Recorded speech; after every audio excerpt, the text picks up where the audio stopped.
to you in your language. Say he gives up in a box and he locks it with a key, right? So now his knowledge is locked up in that box. Is he still knowledgeable? About what? Anything. Everything. Anything. Because remember, his knowledge is now locked away. Is he still knowledgeable? But where is he now when he's locked it up? Where is he? You are the ones. Yeah, no. Sister, please. You're refusing to say. Okay, let me tell you. Take it the next step. He has given let it me up take you. and taken flesh. God the Father. Tell me. God the Father. Tell me he has given it up and taken flesh. I'm telling leave him hanging in limbo. I'm telling you. I'm telling you. And taken flesh. I'm telling you. So ask me, as flesh. The Father. Didn't stand in limbo. The Father. Yes. Is in heaven, right? The Father is in heaven. Good. You believe he can separate his attributes from him and give it up. That's what you believe. Imagine now in heaven, imagine for the sake of argument, he gives up his attributes of knowledge, locks up with a key. Now, still in heaven. He's in heaven. His knowledge is locked up in a box. Is he still knowledgeable about anything? Can I Denise, in heaven, still in heaven. I could answer that way. You have your chance, don't worry. So, there's a purpose for giving up. Excuse me. It's not for fun. So, it's not for fun that he's giving it up. No, please. He's giving when he gives up, is he still knowledgeable? It's because I'm going to put something on. Okay? So I have given it up for a purpose. And I put on flesh.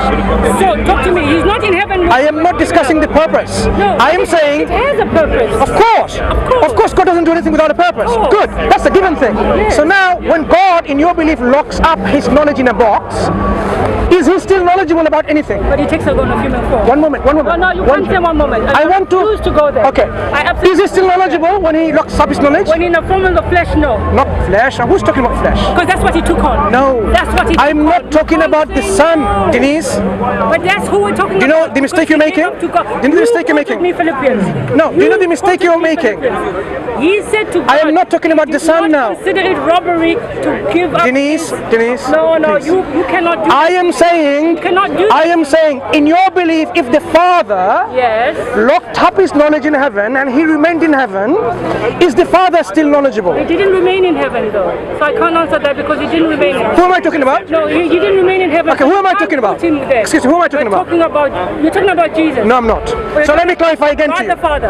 I am talking about God the Father in your belief. Okay. If he's able to somehow separate himself from his attribute, so I take the attribute of knowledge and I'll take the attribute of love. He locks his attributes of knowledge in a box with a key and he has no access to the key, right? Is he still knowledgeable? His knowledge is locked in a key in heaven and he is in heaven. So is he still knowledgeable? Excuse me. You said. No. I said. You said God is able to separate himself from his attributes. Did you not say that? Jesus. No. Jesus is God. I said Jesus. Excuse me. And I said 3 in 1. And I said Jesus because he said. Do you think you can answer that question? Philippians. Let me Answer it. Let's see if you can answer that. Okay, so the point is you have two things: the knowledge of God and the power of God. I'm talking about knowledge only. Yes, but he's gonna be similar. As I said, there's something about logical contradiction when you talk about the knowledge of God and the power of God. Okay, so God, in fact, as I explained when we started, Jesus is the manifestation of God in the finite. Okay, so that's why we said he limits himself in the finite. Okay, and I explained to you why, based on the time, why Jesus could not know the time, because it would be a logical contradiction. So saying that God's knowledge is stuck to exist, no, his knowledge is always there. It's a question of logical contradiction. For example, there is I'm sure you know that some people can say, can God create a stone so heavy that it cannot lift? It's not a question. What is it? It's a nonsensical statement. Exactly. So I asked you a question. I didn't ask you a nonsensical statement. Okay. That's the difference. So answer my question, now, please. the point is, can God know, since we're talking about knowledge, can God know how it feels to be the devil? I didn't ask you that question. Answer my question first. You know why you cannot answer that? Because I'm not entertaining your contradiction. Again and again. Instead of okay. Let me answer this so-called question you asked. Can God? Ask me again. Can God feel how it feels to be Satan? Sure. So Satan has a some kind of feeling, right? How is Satan? Right. So God, are you saying in his knowledge, he doesn't know how it feels to be Satan? No, I'm asking you a question and you No, that's what you're asking, right? Answer my question. Can God know? So when you say know or feel, which one? Can God know how it feels to be Satan? Right. So if God is the creator of all feelings, then yes, of course he knows. How can he know how it feels to be Satan? Because he created Satan's and he knows how Satan. Listen, because he created Satan, he knows all the feelings because he's the creator of all feelings. So how Satan goes about in his feelings, he's aware of it. So God has already been Satan to feel that. No. That's what you're telling Listen, me. what I am saying is this: God doesn't have to become an elephant to know how elephants feel.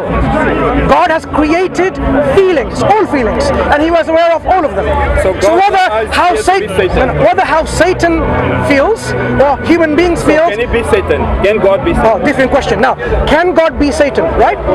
What is Satan? A creation. So now you're asking a totally nonsensical question. Can it become nonsensical? Let me ask you. Can God become non-God? The answer is... So how can he feel? How can he know how to feel? How it feels to be Satan? Wait. Let me finish. What's your name? What's your name? Raphael. How can he know how it feels to be Satan? I just told you. He has never been Satan. I just told you. Okay. Let me make it simple. Does God know how it feels to be human without becoming human? In Jesus Christ, yes. Okay. Can God know how it, in your belief, does God know how it feels to be a woman without becoming a woman? Now listen. No, I'm not going to listen to anything else. You have to listen how I answer Raphael, I already answered this. In your belief, does God know how it feels to be a woman? Are you going to let me answer? Yes. Are you going to let me answer? Yeah. Okay. When God created things, he relinquished some of his power. He relinquished it by creating us. Let's say the question that we asked, by creating us. You're answering my question, right? I'm answering your question, so you have to listen carefully. Okay. By creating us, he relinquished some of his power. Right now, God said, Satan is doing that. I can no longer do that because I am not Satan. So that's how God is relinquishing some of his power by creation. So he relinquished, and that's what Philippians is saying. Okay. So God, since it's like you telling me, can God knows how to feel to be Satan or to cease to exist? These are questions that become illogical based on what God created as his universe is no longer possible. So that's why I told you, God cannot know how it feels to be Satan unless he decides to be Satan. So that's how you answer that question, because it is not a logical question. It is an illogical question. You understand what I mean? So enough introduction, now answer the question. I already answered your question. There are certain times I leave the discussion with individuals who are really using just semantics. I asked you, which question did I ask? That you answered now, within 2 minutes or so? You are supposed to answer my question. No. The question that I asked that you are answering, what was the question that you answered? Raphael, what was the, he's already given you a reminder. What was the question that I asked that you answered? Okay, can you repeat your question? Have you forgotten the question already? In fact, it's a question of God knowledge, okay? And what I was telling you is that God knowledge, in terms of Jesus Christ, in terms of a human being, in terms of the manifested things, God knowledge is limited because he has to be that manifested being. Limited. One moment, brother. Raphael, the question I asked you was this. In your belief, does God know how it feels to be a woman? God doesn't know how to feel. He has to be a woman. Okay, so only God knows how it feels. So basically, how the woman folks going through childbirth, pregnancy. Okay. Well, let me finish. Okay, finish. Let me finish. I know what you're talking about. Finish first. So all the sufferings that woman goes through, rape, for example, the torture they're suffering through, in your belief, God doesn't know the feeling that the woman's going through, because He is not, He's never become a woman. Can I answer now? Okay. There's no need to answer. You've already answered it. Yeah, that's what I was trying. My sister, that's what I was trying to answer. Using the manifested word, because God by creation relinquished some of His attributes. That by default, you need to be. So let's say I can know what women feel. Woman feels. You're not a woman, so you can't know. I can think about it, but I will never be able to know exactly unless I become a woman. I will never be able to know exactly. So God doesn't know unless He becomes a woman. God knows everything. So God doesn't know unless He becomes a woman. That's what I'm saying. You don't know everything. He knows everything. Good. So it's very clear from our Christian friend Raphael. Knowledge. So Raphael, as I've understood now, let me. No, I've understood. Raphael, I've understood now. Okay. So God, in fact, doesn't know most of the things, because He hasn't become those things. So like, for example, how an ant feels when it's squashed, God has no knowledge about it. How a woman goes through the torture of rape, you know, right. So, excuse me, please. In your belief, God doesn't know how it feels to be tortured, maimed, killed, raped. God doesn't mean how it, insulted as well. Can I finish? As you said clearly, because God has never become for example, a tree. He doesn't know how it feels when the tree's leaf is plucked. He has no understanding of it. He has no knowledge of it, because the question is about knowledge. So, in fact, you're giving me a very interesting picture of a God where God is not even knowledgeable about anything. Right? In our belief, God, before we go into this, because the discussion was about the very nature of brother. Please. God has to become that Let him have a word. Let him have a word. What are you saying? Everybody has a turn. What are you saying? He was there for some time. So, Christ, in your belief, was God to begin with, but somehow He limited Himself. When we ask, what do you mean by limiting Himself? You go into all these tangents about other possible worlds and so on. Right? When I ask, how can the unknowledgeable... I'm summarizing some points, because I'm going to end this discussion in maybe even 5 minutes maximum. You're saying, in your belief, God can become non-God and still be God. God can be infinite to begin with, become finite, and still remain infinite. Let me ask you. Did I say that? Did I say that? Let me clarify. Remember, You did say what I said. During that for the sound bite. You are doing that for the sound bite. Take the camera away and have our discussion. Sit down. Yeah. Is it really think I do for sound bite? But don't say what I didn't say. No. Did I say that? What you believe? Correct me if I'm wrong. What I said is on camera. One moment. Right? Correct me. I'm summarizing.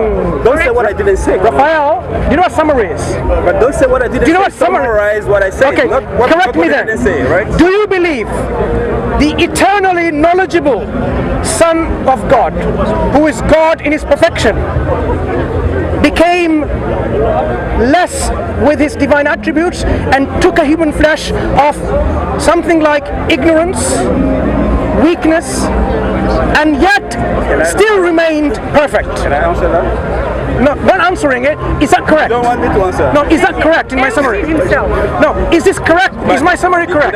Did I answer that question? How Jesus? Did you hear my summary? Is my summary correct or incorrect? You say wrong, yes. Okay. Can you answer that first and then move on? I answered this in the beginning.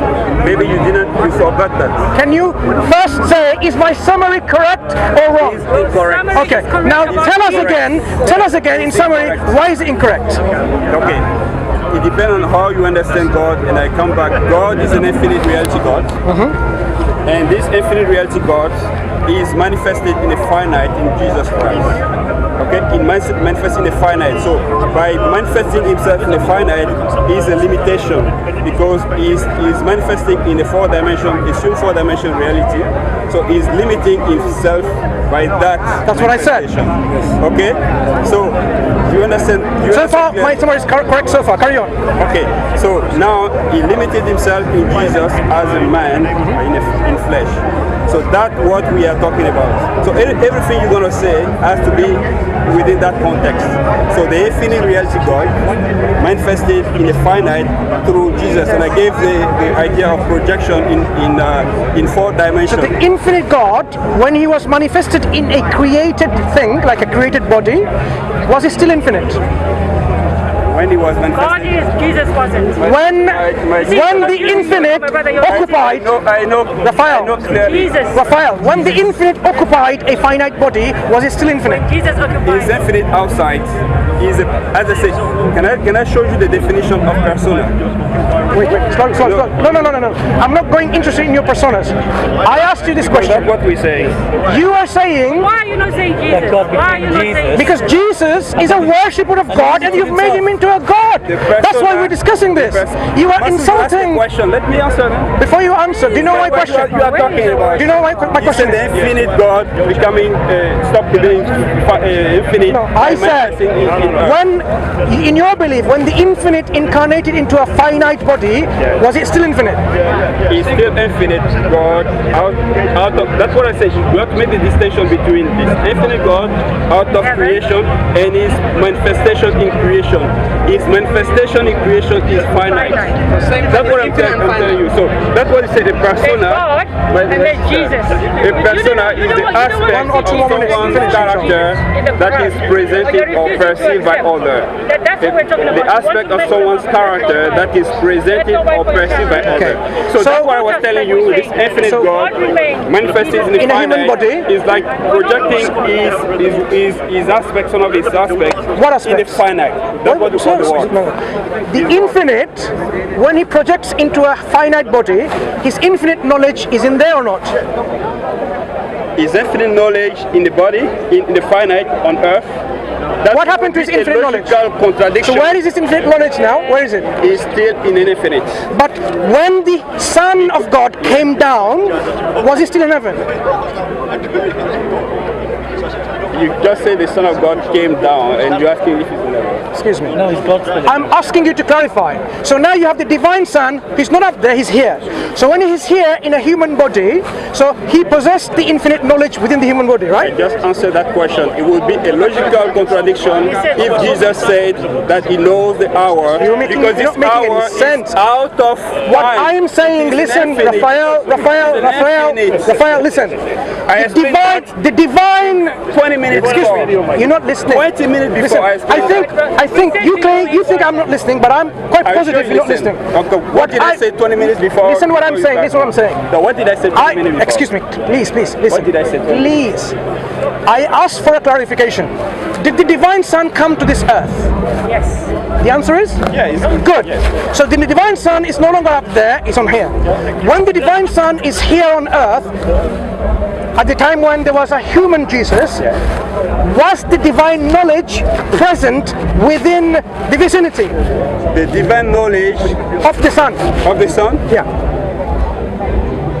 The divine knowledge, when you say the divine knowledge, you need to make a distinction between the divine knowledge of the infinite reality God or the knowledge of Jesus, the manifestation in the finite. Not the human. Remember, we make the distinction. It's very important for you to make the distinction. Did you even follow my question through? Did you even follow my question? Your question has two aspects. You want me to say that the infinite reality God knowledge is in Jesus? No. But I already explained that. No, you misunderstood. No, I misunderstood. So I'm going to now ask everyone to listen. No, you've misunderstood altogether.